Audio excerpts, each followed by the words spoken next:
Hello, good morning students. My self Ravindra Rawat और आज हम गुजराती सब्जेक्ट में आज की हमारी पोयम है पोयम नंबर 2 हिंद माता ने संबोधन, जिसके कवि है मणिशंकर रत्नजी भट्ट और उनका उपनाम है कवि कांत। यह जो हिंद माता ने संबोधन हमारी पोयम है, यह पोयम एक प्रार्थना गीत है।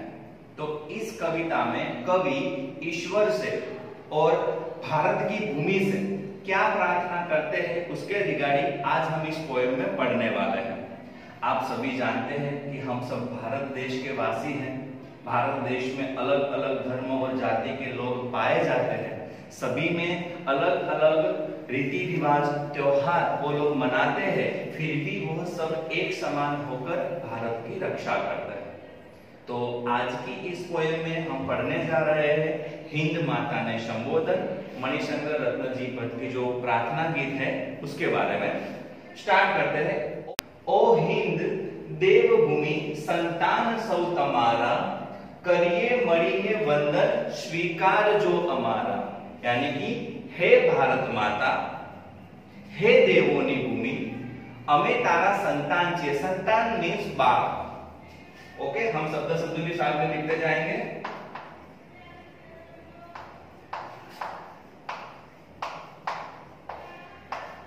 संतान, संतान એટલે બાળક। कि हे भारत माता, हे देवोनी भूमि, અમે સૌ તારા સંતાન છીએ, करिए मणिने वंदन स्वीकार जो अमारा। वंदन એટલે કે नमस्कार, कि हम सब तुझे इकट्ठा होकर नमस्कार करते हैं, तुझे अभिवादन करते हैं और यह अभिवादन हे माता तुझे स्वीकारना है। आगे बढ़ते हैं। हिंदू अने मुसलमान विश्वासी पारसी जिन, हिंदू अने मुसलमान विश्वासी पारसी जिन, देवी समान रीते संतान सौ तमारा। कि हे भारत माता, आपकी भूमि पर हिंदू है, मुसलमान है, विश्वासी। विश्वासी का अर्थ होगा ख्रिस्ती धर्म। जो लोग भारत में बसते हैं और ख्रिस्ती धर्म इजहार करते हैं, उन लोगों के लिए विश्वासी शब्द यहाँ पे दिया हुआ है। लेकिन विश्वासी એટલે ખ્રિસ્તી ધર્મ પાળનારા લોકો। हिंदू અને મુસલમાન વિશ્વાસી પારસી જીન, જીન એટલે કે જૈન ધર્મ પાળનારા લોકો। કે ભારતની અંદર હિન્દુ, મુસ્લિમ, ખ્રિસ્તી, પારસી અને જૈન દેવી સમાન રીતે સંતાન સૌ તમારા। કે હે ભારત માતા, આ બધા જ અલગ અલગ ધર્મના લોકો છે, અલગ અલગ જાતિના લોકો છે, ભારતમાં વિવિધ ધર્મ પાળનારા લોકો છે, પણ હે માતા, આ બધા જ ભેગા મળીને તારા સંતાનો અહીં તમને વંદન કરે છે, એ વંદન તમે સ્વીકારજો। आगे बढ़ते हैं। पोसो तमे सबने शुभ खान पान बक्षी, सेवा करे बने ते संतान सौ तमारा। पोषो, पोषो એટલે કે પોષણ કરવું, લાલન પાલન કરવું।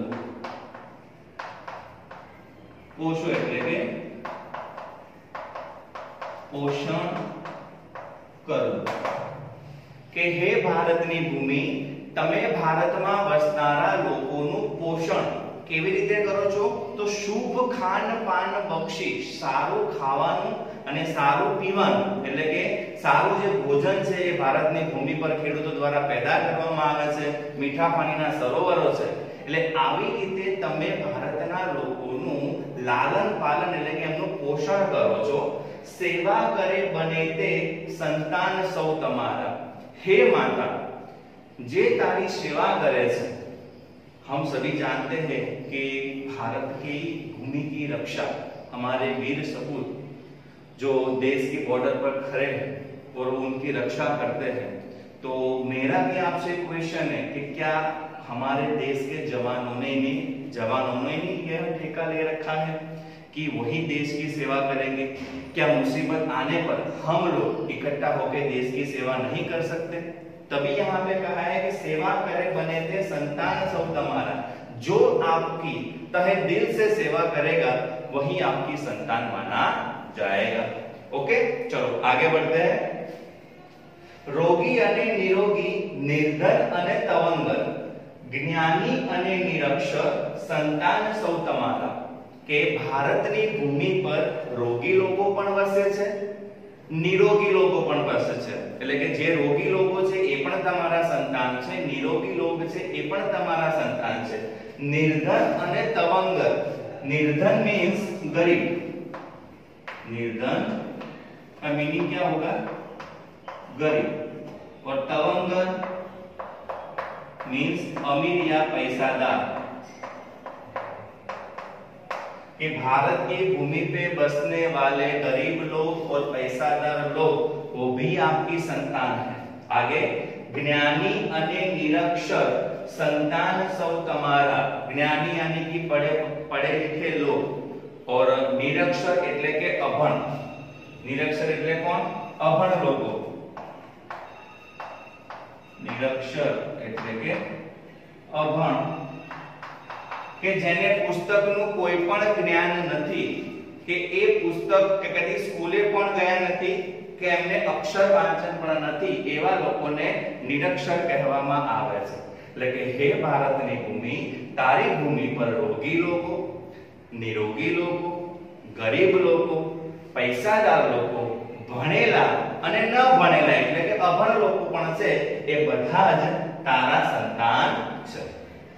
આગે वाल्मीकि, व्यास, नानक, मीरा, कबीर, तुलसी, अकबर, शिवाजी माता, संतान सौ तमारा. કે ભારતની ભૂમિ પર આ બધા જ મહાન પુરુષો, સંતો, મહાન રાજાઓ એમના સમયમાં થઈ ગયા છે.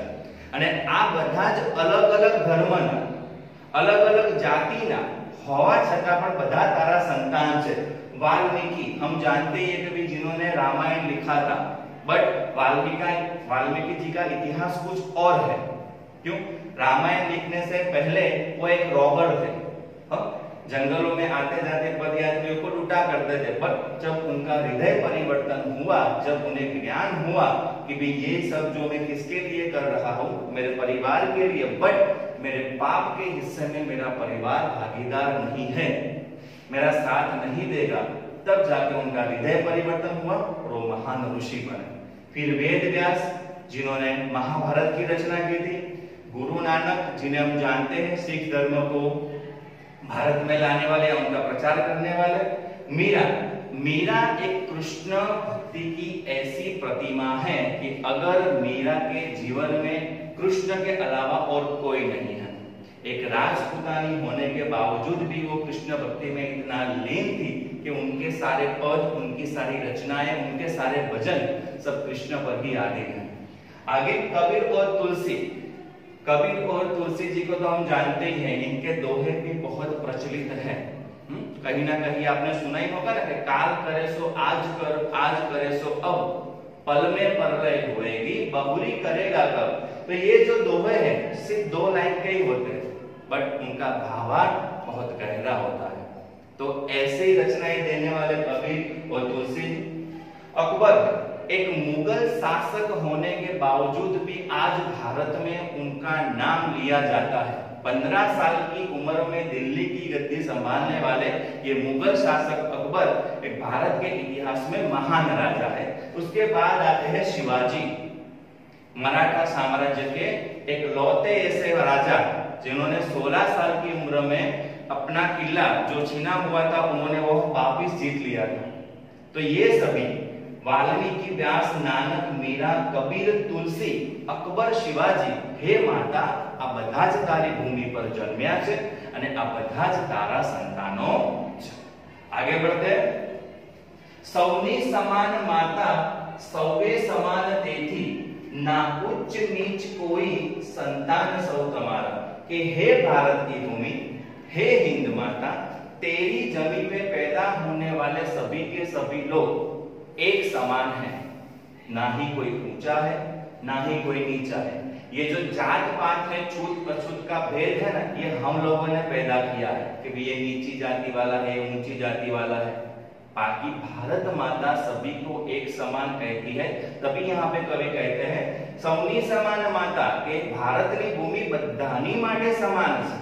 સમાન બધી જ માતા જેમ એક માતા એના બે દીકરા હોય, एक सुंदर હોય અને एक कदरूप हो, यानी कि डर्टी बॉयज जो देखने में भी हमें अच्छा नहीं लगता, अगर माता का प्रेम उनके लिए विभाजित नहीं होता तो ये तो भारत माता है, इनको तो करोड़ों संतानों हैं यहाँ पे। तो इसीलिए कहा है सौनी समान तेती ना उच्च नीच कोई संतान सौ तुम्हारा। छोटे बड़े का कोई भेद नहीं है, पैसे वाले गरीब सभी एक समान यहाँ पे रहते हैं। आगे बढ़ते हैं। चाहो बधा परस्पर साहो बधा परस्पर। चाहो यानी कि प्रेम भाव रखो, परस्पर यानी कि एक बीजाने अंदर वधे કે તમે એકબીજાને પ્રેમથી ચાહો, પરસ્पर એકબીજાને પ્રેમ ભાવનાથી જુઓ। સાહો, સાહો का मीनिंग होगा मदद करवी, मदद करना।